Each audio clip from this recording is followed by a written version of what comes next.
তাজমহলের আদলে নির্মিত শত বছরের পুরনো মসজিদ। মোহাম্মদ তৌকির উদ্দিন আনিসের তথ্য ও ভিডিও চিত্রে দেখুন বিস্তারিত।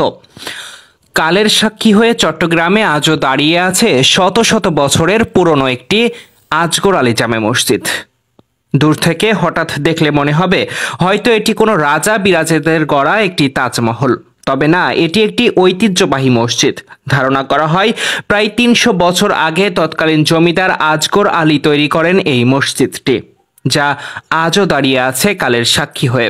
মূলত এই মসজিদটি জমিদারি প্রথার ইতিহাস ঐতিহ্য বহন করে। যদিও নির্মাতার বংশধররা ধারণা করেন মসজিদটি ১৭৯৫ সালে নির্মিত, তবে প্রকৃতপক্ষে এটির আয়ুকাল যে কত তা জানা নেই কারোই। অবাক করা বিষয় হলো মসজিদটিতে শীতাতাপ নিয়ন্ত্রণের জন্য কোনো ফ্যানের ব্যবস্থা নেই। অদ্ভুত এক ঠান্ডা আবহাওয়া যেন ঘিরে রেখেছে মসজিদের পরিবেশকে। মসজিদের চার দেয়ালে আছে বৈচিত্র্যময় সব কারুকাজ। অপরূপ কারুকাজের নির্মাণ শৈলী। এ মসজিদে আছে ৪ গম্বুজ সহ ছোট বড় ২৪টি বুরুজ। মসজিদটির নির্মাণ কৌশলগুলো মূলত মোগল সাম্রাজ্যের স্মৃতি বহন করে। আরও অবাক করার বিষয় হলো ইট পাথর সিমেন্টের কোনো স্পর্শ ছাড়াই শুধুমাত্র চুনো সুরকি দ্বারা তৈরি করা হয়েছিল এটি। আর এই কারণেই মসজিদ অন্তরালে এক অন্য রকমের পরিবেশ বহন করে। মসজিদের বাইরে নানান কারুকাজের মতো ভিতরটিও পরিপাটি। উচ্চতা ভেদে এটি একতলা বিশিষ্ট হলেও দোতলা মসজিদের সমপরিমাণ উচ্চতা রয়েছে। এই মসজিদটিতে আছে দুটো জানালা, যা উত্তর এবং দক্ষিণ দিকে অবস্থিত। মসজিদ নির্মাতার বংশধর গিয়াসউদ্দিন চৌধুরী জানান, পূর্বপুরুষদের ওসিয়ত অনুযায়ী মসজিদের রক্ষণাবেক্ষণ করেন আজগর আলীর বংশধররা। তিনি বলেন, অ্যাকচুয়ালি কীভাবে কী বলবো, তখনকার ব্রিটিশ আমলে যে মসজিদগুলোর আদল আছে বাংলাদেশে ৩০০টা মসজিদ ছিল। এটা প্রত্নতত্ত্ব বিভাগের রিপোর্ট। আমরা যখন এই মসজিদ রিনোভেশনের জন্য ওনাদেরকে আনি, ওনারা বলছে বাংলাদেশে ৩০০ মসজিদ ছিল, এসব বিলুপ্ত প্রায় আর নাই। আপনারা মসজিদটা সংরক্ষণ করেন, আমরা আপনাদেরকে সহযোগিতা দেবো। সহযোগিতা মানে ওনাদের টেকনিক্যাল সহযোগিতা, কারিগরি সহযোগিতা। টাকা পয়সা আমরা দিচ্ছি, ৫৭ লক্ষ টাকা নিচ্ছে ওনারা ঠিক পূর্বের নিয়ে মসজিদ আদলটা ফিরিয়ে আনছে। ওনার পরিচয়টা বললাম তো আপনাকে, আমি একটা কথা বললাম না একটু আগে, আমি ১৮৮২ সালে একটা দলিলে দেখতেছি, আমার গ্রেট গ্র্যান্ডফাদার দলিল দিচ্ছে যে ওনার ফাদারের নাম গোলাম হোসেন চৌধুরী, ১৮৮২ সালে। তাহলে ওনার ফাদারেরও জমিদারি ছিল, ওনারও ছিল, ওনার ছেলেরও ছিল, এখনও আছে, কন্টিনিউ করতেছে জমিদারি মানে সরকারি প্রথা অনুযায়ী না, কিন্তু জমি জমা অনেক প্রচুর আছে। এই যে পতেঙ্গা টানেল হলো নতুন, এই টানেলের মধ্যে আমাদের ১০০ খানি জমি চলে গেছে। ওই ইয়েতে আছে, আপনার বললাম না, সংবিধানে আছে। বংশধররাই করে যাবে, যারা মতলি থাকবেন এবং যারা আপনার বেনিফিশিয়ারি আছে সবার ডিসিশনে চলতেছে। এখানে একক কারো কোনো ডিসিশন নাই। যারা বিদেশে আছে ওনারাও মেনে নিচ্ছে, যারা দেশে আছে ওনাদের ইয়ে মতে সলা পরামর্শ মতো ওনারাই করছে, সবাই মিলে আর কি। এখানে একক কিছু নাই। তখন তো সিমেন্ট ছিল না। সিমেন্ট আনছিল 4টা সিমেন্টের মধ্যে আমরা 2টা ব্লক পাইছিলাম, যে বড় বড় ঢোল আছে ঢুলিদের, ঢোলের মতো সিমেন্টের ব্লক পাইছিলাম 2টা। ওগুলো নাকি তখন ব্রাজিল থেকে আনা হয়েছিল কাঠের ক্রেটে করে সিমেন্ট। 2টা কাজে লাগছিল আর 2টা রয়ে গেছিল, 2টা পাথর হয়ে গেছিল। এখনো আছে বোধ, ওই বাড়িতে একটা আছে নাকি, চুনসুরকি, সব চুনসুরকি।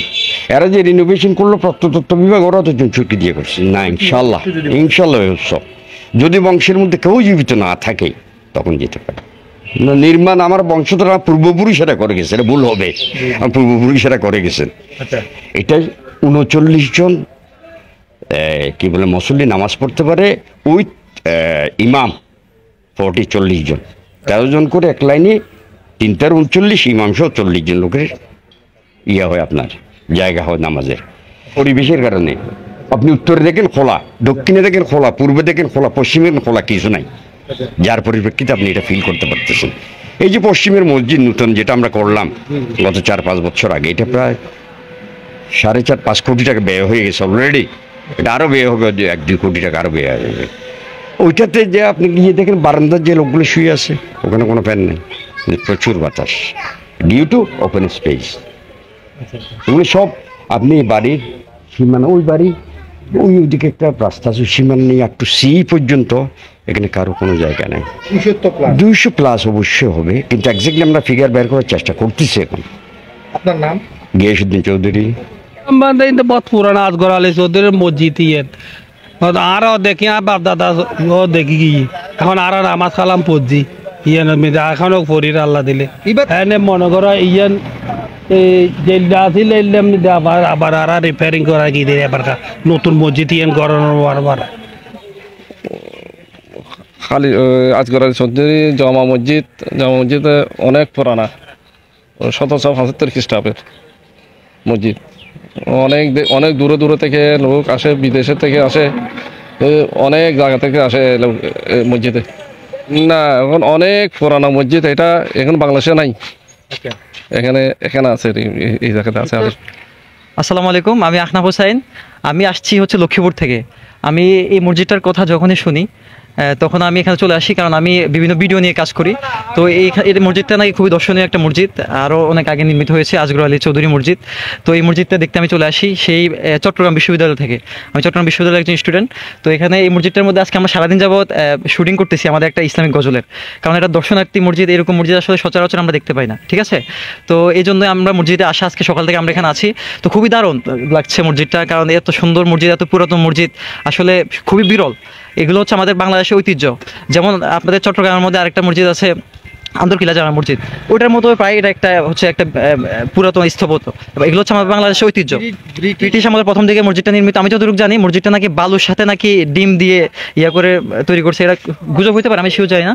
তবে আমি যতটুকু জানি মসজিদটা মানে অনেক আগে টুনো সরকি দ্বারা তৈরি করা হয়েছে। জি জি জি জি অটোমেটিক একটা ঠান্ডা ছিল, আল্লাহর রহমত ছিল। আসলে প্রত্যেক মানুষ যিনি মসজিদটা করছে আমি ওনাকে সাধুবাদ জানাই। উনি কি বেঁচে আছে কিনা আমি জানি না, জান্নাত দান করুক এই প্রত্যাশা করি, কারণ আমরা যারা দর্শনার্থী আছি আমাদের জন্য আসলে এটা খুবই দারুণ একটা নিদর্শন। বিশেষ করে এটার এই কারুকাজগুলো আপনারা দেখতে পাচ্ছেন, এরকম ইউনিক কারুকাজ। তারপর হচ্ছে গম্বুজগুলো যেভাবে দেখতে পাচ্ছেন, এটা বর্তমান সময় খুবই বিরল, খুবই কঠিন। আমরা বাইরের রাষ্ট্র ছাড়া আসলে এরকম গম্বুজ দেখি না। তো সেক্ষেত্রে এই খুবই বিরল। আর এগুলো আসলে আগের যুগে এই ধরনের খুবই দারুণ মানে এই ধরনের নিদর্শনগুলো তৈরি করা হইতো, এখন বর্তমানে আমরা এগুলো দেখতে পাচ্ছি না। বন্দরনগরী চট্টগ্রামের উত্তর হালিশ শহরে চৌধুরীপাড়ায় অবস্থিত এই মসজিদটি, যা শুধু হালিশ শহর নয়, ইতিহাস এবং ঐতিহ্য বহন করে গোটা চট্টগ্রাম, আর এমনটাই মনে করছেন সচেতন মহল। দর্শক, এই ছিল আমাদের কাছে এখনকার মতো সর্বশেষ। পরবর্তী সংবাদ পেতে চোখ চ্যানেলে এতক্ষণ আমাদের সাথে থাকার জন্য ধন্যবাদ সবাইকে।